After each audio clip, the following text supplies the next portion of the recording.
This is a case that shook the Chinese-American community in the 1990s, often referred to as the O.J. Simpson case of the Chinese community. The incident began on the night of August 18, 1993. John, a white man, was watching TV at home. The NBA game had just ended, and his favorite team had lost. Feeling frustrated, John lit a cigarette.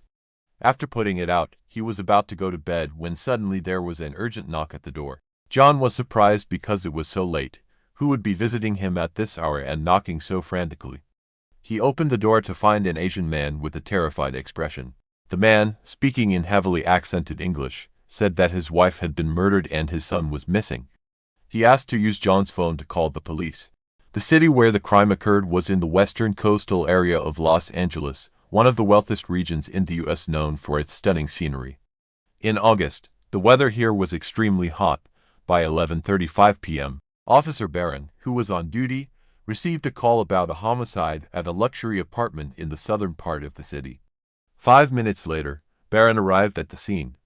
Upon entering, he saw a young Asian woman lying on her side on the living room sofa.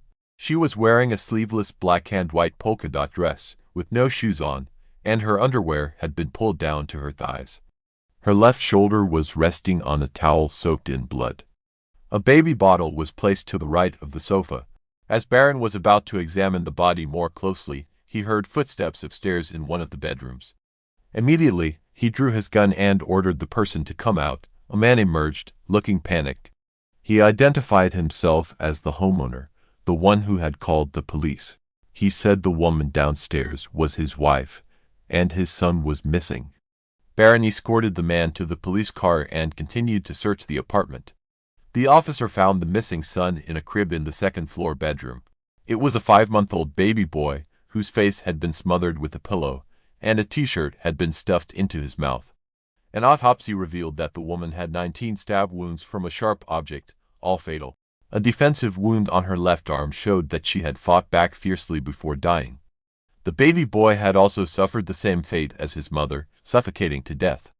According to initial estimates, the crime occurred between 10 p.m. on August 17 and 3:00 a.m. On August 18, a window of 4 to 5 hours, the identities of the victims were quickly established. The woman, whose Chinese name was Gabang, had an English name of Jennifer G. and she was 25 years old. The baby boy was her son, named Kevin, and had just turned 5 months old.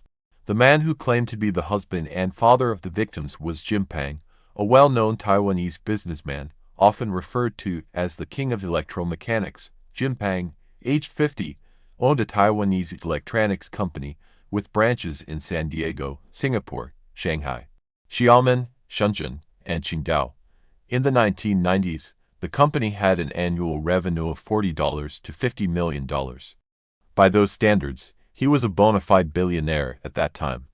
Jennifer, the female victim, was his mistress, and Kevin was their son, according to the investigation. Jennifer was born in Qingdao. She stood 5'8" tall, had a slender figure, a beautiful appearance, and an extraordinary aura. Her father was an architect, and her mother was a doctor. Jennifer grew up in a well-off family and received a good education. She was a runner-up in tennis at the Chinese National Student Games. In September 1989, Jennifer graduated with a degree in marine chemistry. After several rounds of interviews, she was hired as an assistant manager in the public relations and business department at the Qingdao Hotel. This was considered a prestigious and well-paying job at the time. On August 4, 1990, by chance, Jim Pang came to Qingdao to attend a trade fair. At a banquet, he was instantly attracted to the beautiful Jennifer. Although Jim Pang was married and had 2 sons, he spent the next 3 days constantly by Jennifer's side. Before returning to Taiwan, Jennifer gifted him a white t-shirt, which he wore after returning to Taiwan. Jim Pang and Jennifer called each other almost daily, and their relationship grew more passionate.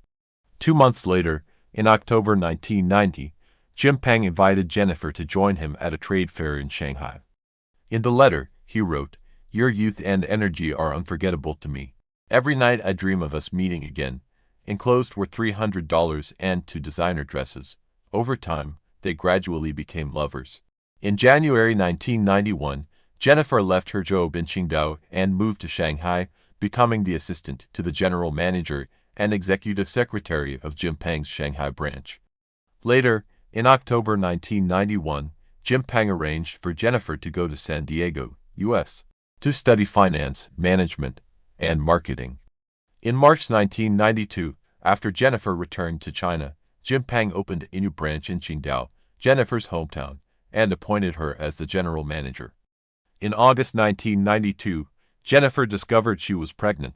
Jim Pang immediately applied for a B-1 visa for her to give birth in the U.S. He rented a luxury apartment in the southern part of Mission Viejo, California, so Jennifer could rest and take care of her pregnancy. On March 16, 1993, Jennifer gave birth to a baby boy.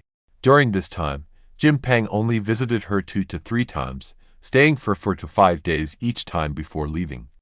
Unexpectedly, when he arrived on this visit, he only found the cold bodies of his lover and their child. According to Jim Pang, his trip to the U.S. this time was a last-minute decision, with the plane ticket purchased directly at the airport. He departed from Hong Kong and arrived in San Francisco at 10 a.m. on August 18, then continued to Los Angeles. He arrived at Jennifer's apartment around 2:30 p.m. While still at the Hong Kong airport, he had called Jennifer. When he reached San Francisco, he tried calling again, but this time there was no answer.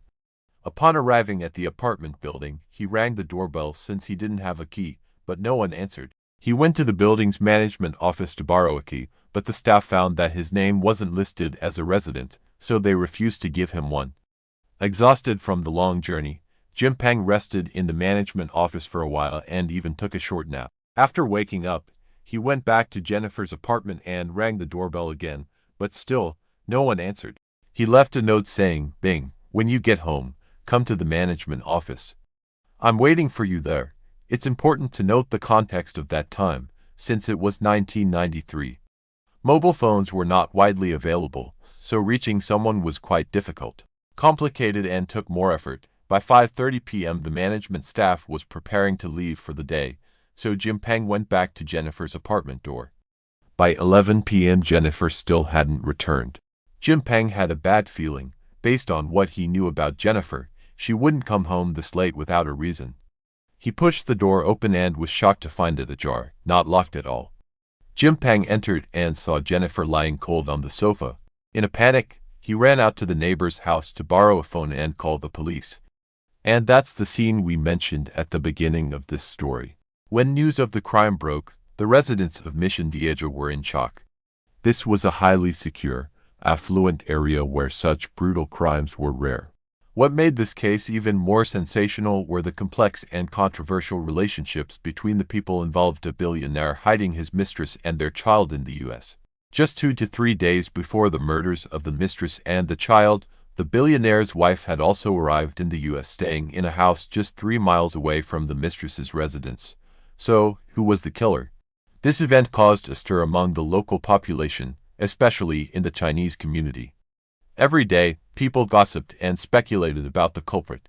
Everyone turned into an amateur detective. Some suspected Jim Pang. After all, from 2:30 p.m. to 11 p.m., why would he wait outside for 8.5 hours without trying to push the door? Furthermore, there was a phone inside the house. Why did he run to the neighbors to call the police? Perhaps during those 8.5 hours, he had murdered his mistress and child, cleaned up the crime scene, and then went to the neighbors to call the police to create an alibi. The motive could be that his mistress was pressuring him to marry her, but since he didn't want to divorce his wife, Jim Pang killed her to solve the problem. But why would he kill his own child too? Moreover, the time Jim Pang arrived in Los Angeles was 2 p.m. on August 18th, while the police determined the time of death was between the night of August 17th and the early morning of August 18th. This timeline didn't match the suspicion against him. Others speculated that the killer could have been a man infatuated with Jennifer's beauty. After all, when the body was found, Jennifer's underwear had been pulled down, indicating a potential assault. It was possible that this man had satisfied himself and then killed Jennifer. However, the autopsy did not find any male DNA, and the positioning of the underwear seemed to be a setup by the murderer. Many also pointed fingers at Lisa Pang, Jim Pang's wife. They believed she had discovered her husband's affair and the fact that he had a child with his mistress in the U.S., which drove her to a fit of rage and murder. The timing of her arrival in the U.S. seemed coincidental, so who was the real killer? Through a thorough examination of the crime scene, the police collected several key pieces of evidence. First, a brown hair was found in the bedroom, while Jennifer had black hair. Second, a shirt button was found near the bedroom door, which did not belong to Jennifer or her son. Third, a kitchen knife was found under the sofa where Jennifer was lying. Fourth, there was a light bite mark on Jennifer's left arm, and a saliva sample was collected. Fifth, there was a small fan-shaped blood stain on the floor near the apartment door and a smaller, oval-shaped blood stain on the exterior of the door. This indicated that Jennifer was attacked as soon as she opened the door. Additionally, the blood trail extended from the carpet inside the door, across the sofa, and up the exterior of the door, about 3 inches off the ground. There was also blood found on the baby swing near the bathroom door. The hair that was found was analyzed but didn't match anyone involved in the case. The shirt button's origin also couldn't be determined. The knife was consistent with the wounds, but there were no fingerprints or blood traces on it, making it impossible to confirm it as the murder weapon. Now, the only hope was the bite mark on Jennifer's arm and the saliva sample that was recovered. After a detailed comparison, experts found that the bite mark on Jennifer's arm matched the dental impressions of Lisa Pang, Jim Pang's wife. However, the margin of error was still relatively high. DNA from the saliva sample would need to be matched with Lisa Pang's DNA to be certain, but the amount of DNA in the saliva sample was very small, leaving uncertainty about whether it was enough for testing. After months of careful study, forensic experts finally concluded that the DNA in the saliva on Jennifer's arm matched Lisa Pang's DNA. However, by this time, Lisa Pang was at home in Taiwan. How could U.S. authorities extradite her from Taiwan to the U.S.? This posed a complex legal challenge. On January 1, 1994, Jim Pang received a call from the Los Angeles police. They requested that he return to the U.S. to discuss a reward for finding the killer and also suggested that Lisa Pang accompany him.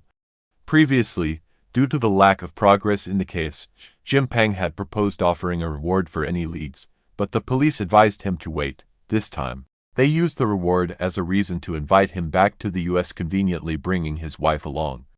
Initially, Lisa Pang didn't want to go, but Jim Pang insisted that they should cooperate with the police to clear her name, so the couple boarded a plane to the U.S. together. By January 5, 1994, Jim Pang and Lisa Pang had arrived in Los Angeles.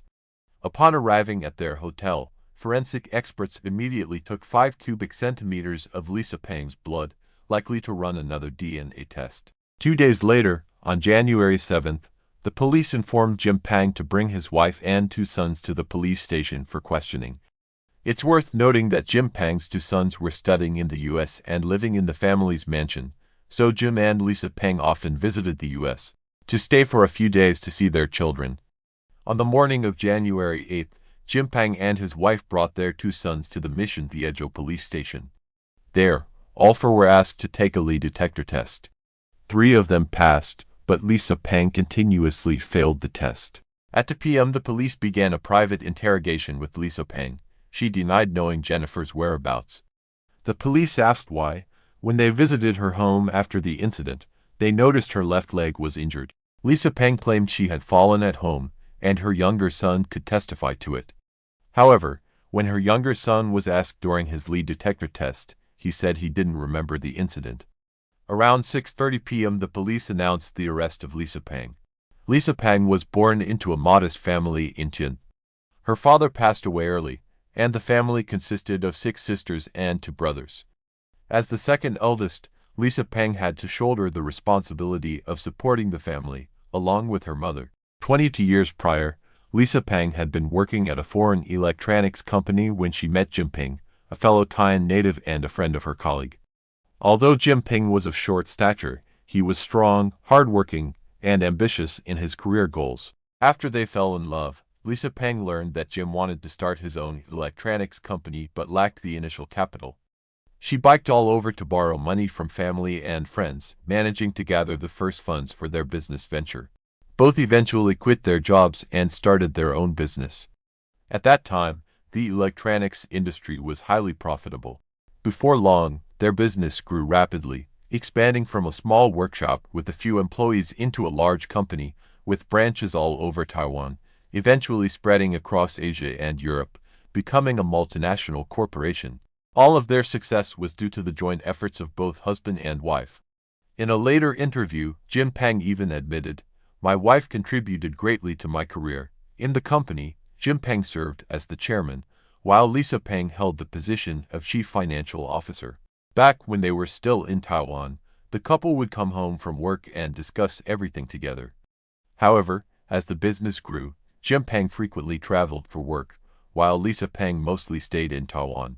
Jim focused on his career, and even after more than 20 years of marriage, there were never any rumors of infidelity. Lisa Pang trusted her husband completely, until things started to change after his business trip to Qingdao in 1990. That evening, as Lisa Pang was helping her husband unpack, she found a woman's t-shirt in the suitcase with a lipstick stain on the collar. This was the same t-shirt that Jennifer had given to Jim as a memento. As mentioned earlier, at this point, Lisa Pang didn't know about Jennifer's existence. She asked her husband about the shirt. Jim Pang said it was a gift from someone. Lisa Pang questioned him, "This shirt is so small, how could it fit you? Why would they give it to you? And what about the lipstick stain?" Jim Pang dismissed her concerns, saying it was just part of business etiquette and told her not to worry.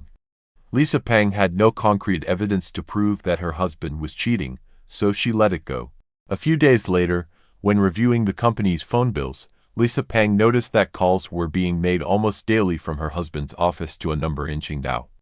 That's when she discovered Jennifer's existence. Lisa Pang met Jennifer 3 times before her murder. The first time was in April 1991. By then, Jennifer had become the assistant general manager of Jim Pang's Shanghai branch. Lisa Pang traveled to Shanghai and went to the hotel where Jennifer and Jim Pang were staying. The three of them had a conversation. The exact details are unknown, but they parted on tense terms. The second time was in the U.S. By that point, Jim Pang had arranged for Jennifer to study in the U.S. and stay in the family's mansion. One day, Lisa Pang called from Taiwan to the house in the U.S. and Jennifer answered the phone. Furious, Lisa immediately booked a flight to the U.S. Upon arrival, she found her husband and his mistress living together in her home, with Jennifer's clothes hanging in her bedroom closet. In a fit of rage, Lisa Pang slashed all of Jennifer's clothes in the closet. It was said that Jim Pang slapped his wife in front of Jennifer. The third time was in Qingdao. Even after Jennifer finished her studies in the U.S. and returned to Qingdao, Jim Pang still set up a new company there and appointed Jennifer as general manager. Lisa Pang went to Qingdao, demanding that Jennifer stay away from her husband, but in the end, she had to return to Taiwan, heartbroken and alone. After Lisa Pang's arrest, Jim Pang told reporters, "I trust my wife. She is kind-hearted and would never do something so cruel." He also stated that he would hire the best lawyer to defend her. On May 24, 1995, the Mission Viejo District Court officially began the trial. Jim Pang spent a large sum of money to hire Marshall Schulman, one of the best criminal defense attorneys in the U.S., to represent his wife. Schulman was 67 years old at the time. The trial, from initial proceedings to appeals, lasted nearly 2 years. Here, I will only recount some of the most noteworthy and important details. In court, aside from DNA evidence, the prosecution's most crucial weapon was an audio recording. This piece of evidence ultimately shaped the direction of the trial. It turned out that on the day Jim Pang's family went to the police station for the lie detector tests, after the private conversation with Lisa Pang, the police arranged for the couple to talk to each other. They spoke in Chinese. Since the officers couldn't understand the language, they recorded the conversation. During the conversation, in response to Jim Pang's questions, Lisa Pang did not directly admit to killing Jennifer, but she did confess to meeting Jennifer and having a physical altercation. She claimed that Jennifer had accidentally fallen onto a knife and died. Attorney Schulman immediately objected, arguing that the police had used an illegal wiretap to obtain this private conversation, making it inadmissible as evidence. However, prosecutor Robert MCO countered by saying that since police officers were present during the conversation, it was not private, and no wiretapping issue existed. Furthermore, there was a legal precedent in California where a recording in a similar case had been used as evidence in court, so the recording in this case was admissible. As for the DNA evidence, Schulman presented the argument that the person who bites is not necessarily the killer.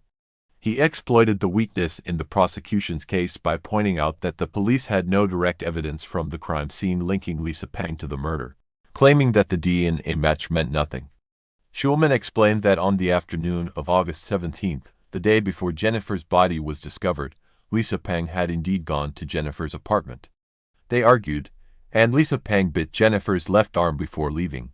At that time, Jennifer was still alive, and she even made a phone call to a friend at 3:30 p.m. Schulman also pointed out that Lisa Pang was petite, standing less than 5'3" inches tall, and questioned how she could have overpowered and killed Jennifer, who was 5 feet 8 inches tall, physically fit, and a regular athlete. Schulman then presented his own theory about the killer. He speculated that Jennifer was murdered around 2 p.m. on August 18th, and the perpetrator was Jim Pang. His reasoning was based on a series of suspicious actions by Jim Pang that day, such as waiting outside the door for 8.5 hours and going to the neighbor's house to make a phone call, among other things. At this point, you might be wondering, didn't the police originally state that the time of death was between 10 p.m. on August 17th and 3:00 a.m. on August 18th? Why is Schulman now claiming it was 2 p.m. on August 18th? Schulman explained that in August, the temperature in Mission Viejo is high, and the heat can affect the body, leading forensic experts to make an incorrect estimate of the time of death. At this point, Prosecutor Emko called Jennifer's older sister to testify, asking if Jennifer had a habit of showering daily. You might be asking, why bring up the victim's shower habits at this point? When Jennifer's sister confirmed that she did shower daily, Prosecutor Emko stated, if Jennifer showered every day, and if the bite mark on her arm occurred in the afternoon on August 17th, then when she showered that evening, the saliva on the bite would have been washed off. So how could we have found residual saliva when the body was discovered on August 18th? Schulman immediately countered, what her sister remembers is Jennifer's habit a year ago. Who knows if, after having a baby, Jennifer still kept the habit of showering daily. Throughout the trial, the prosecutor and defense attorney engaged in fierce arguments, neither willing to back down. Outside the courtroom, the Chinese community was also divided into two camps. One camp believed that the murderer should be severely punished. Although Jennifer had intruded on someone else's marriage, a shameful act, this was still a homicide. She and her child were victims in this case, and Lisa Pang, suspected of murder, needed to face legal consequences. The other camp argued that Jennifer was greedy, seducing Jim Pang with no regard for morality. They believed that Lisa Pang killed to protect her family and deserved sympathy. Supporters of punishing the killer severely submitted a petition with signatures to the judge, demanding that the perpetrator be punished according to the law. Meanwhile, women who sympathized with Lisa Pang drove 4 miles to the courthouse, holding signs urging the judge to protect Lisa Pang and allow her to reunite with her family. Then, on September 18, 1995, the trial entered the final stage of closing arguments from both sides. First, Prosecutor Emko gave his statement. He said that the victim, Jennifer, had been stabbed 18 times, and her baby had been strangled to death. The baby was suffocated for as long as 5 minutes before passing away, indicating that the killer harbored extreme anger toward them, and this person could only be Lisa Pang. Initially, she was just jealous and angry with Jennifer, but after learning that Jennifer had given birth and knowing that the child would eventually share in the $200 million inheritance with her 2 sons, Lisa Pang's rage intensified. She became determined to eliminate them. How did Lisa Pang find out where Jennifer was living? MCO pointed out that in July 1993, Jim Pang made a phone call from their home in Taiwan to Jennifer. Lisa Pang saw the number on the bill and called it back.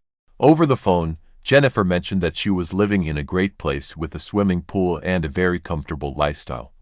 This prompted Lisa Pang to fly to the U.S. and arrange a meeting with Jennifer to talk. On the night of August 17th, after her children had gone to sleep, Lisa Pang went to Jennifer's apartment.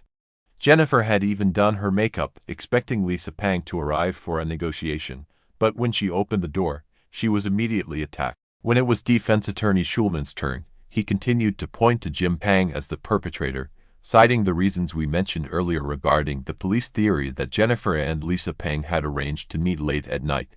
Schulman argued that Jennifer was a cautious person and would never invite someone, especially an enemy, to her home late at night. The closing arguments lasted 8 hours. In the end, Schulman asked the jury to consider Lisa Peng as innocent. Ultimately, the trial ended without a conclusion because two female jurors believed Lisa Peng was not guilty. By April 1996, the Mission Viejo Superior Court reopened the trial. This time, the jury unanimously found Lisa Peng guilty of murder. She was sentenced to life in prison without the possibility of parole. Lisa Peng continued to appeal the verdict. On September 30, 1999, the California Court of Appeal ruled that the audio recording obtained by Mission Viejo police during the investigation was illegal, as it had been collected unlawfully. The recording could not be used as evidence for conviction. As a result, the court overturned Lisa Peng's life sentence without parole and sent the case back to the Mission Viejo Superior Court for a retrial. During the retrial, Lisa Peng's legal team spent a substantial amount of money to hire renowned pathology expert Dr. Michael Baden and forensic scientist Dr. Henry Lee. Dr. Henry Lee pointed out that in the previous evidence presented by the police, a large handprint was found on a blood-stained pillow on the sofa. Based on the size of the handprint, it could be inferred that it belonged to a man. Therefore, there was a third person at the crime scene. Speaking of this third person, the police had actually suspected that Lisa Peng's oldest son might have been present at the crime scene. This could explain how the smaller-framed Lisa Peng could have overpowered the much taller Jennifer. However, this was merely police speculation, as there was no concrete evidence from the scene to prove the son's presence. As for the DNA evidence previously presented by the police, the defense also dismissed it. They argued that while it proved Lisa Peng was present at the scene when the crime occurred, it did not definitively prove that she killed Jennifer. On June 29, 2002, 9 years after the crime, the retrial verdict was announced. Judge William Froberg delivered the ruling. Due to a plea agreement reached by Lisa Peng's defense team with the prosecution and considering Lisa Peng's good behavior while in prison, the court sentenced her to 11 years in prison. However, since she had already been incarcerated for 7 years since her arrest in 1994, she was eligible for release. The court agreed to release her in the fall, and she would be deported back to Taiwan by U.S. immigration. With this, the case concluded. We could not find exact information regarding Lisa Peng's life after her return to Taiwan. Some say that after her return, she divorced Jim Peng. Others claim the couple remained together, and life returned to normal. If anyone has more information, feel free to share it in the comments. This case happened so close in time to the O.J. Simpson trial. It involved similarly clear evidence at the crime scene, a high-profile legal team, and an outcome that surprised most people. For these reasons, it became known as the O.J. Simpson case of the Chinese community. What are your thoughts on this case? Do you believe Lisa Peng was the real culprit, and was the final verdict appropriate? Leave your opinions in the comments below. Goodbye, and see you next time.